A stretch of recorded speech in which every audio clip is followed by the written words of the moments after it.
Vous êtes-vous déjà demandé dans quel but on apporte ces dîmes et ces offrandes de promesses, offrandes régulières et systématiques? Serait-il exact de dire que le principal but des dîmes et des offrandes de promesses est l'avancement de la mission de l'Église? Commençons par faire la différence entre l'utilisation des dîmes et des offrandes, qui est bien entendu l'avancement de la mission divine, et le but qui doit nous motiver à les apporter.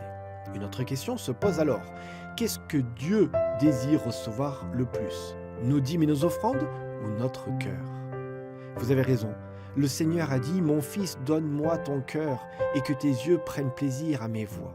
On trouve ce texte dans Proverbe 23, verset 26. Il est question ici du développement du caractère.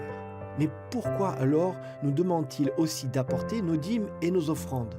La vérité est que notre cœur suit toujours nos ressources. C'est pourquoi Jésus a dit: Là où est ton trésor, là aussi sera ton cœur, dans Matthieu 6, verset 21.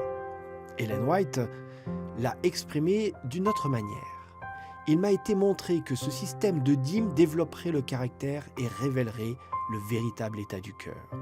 Apporter nos dîmes et nos offrandes vise à développer notre caractère et à révéler ce qui dirige vraiment notre cœur. Les dîmes et les offrandes servent à l'avancement de la cause divine, mais leur but est le développement de notre caractère.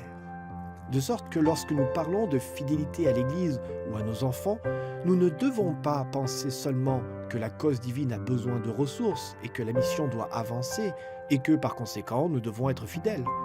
Nous devons plutôt insister sur le fait que notre cœur s'éloigne de Dieu lorsque l'égoïsme s'en empare et lorsque nous ne lui sommes pas fidèles.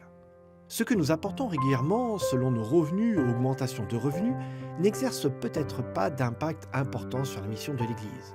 Mais c'est, sans aucun doute, révélateur aux yeux des êtres spirituels des deux côtés de la grande controverse, du côté où sont placées nos affections. C'est une expérience transformatrice. En apportant vos dîmes et vos offrandes de promesses, demandez à Dieu un cœur nouveau, plein d'affection, qui soit placé sur les choses d'en haut, sur les réalités éternelles. Puissions-nous mettre nos désirs à la dernière place et Dieu à la première.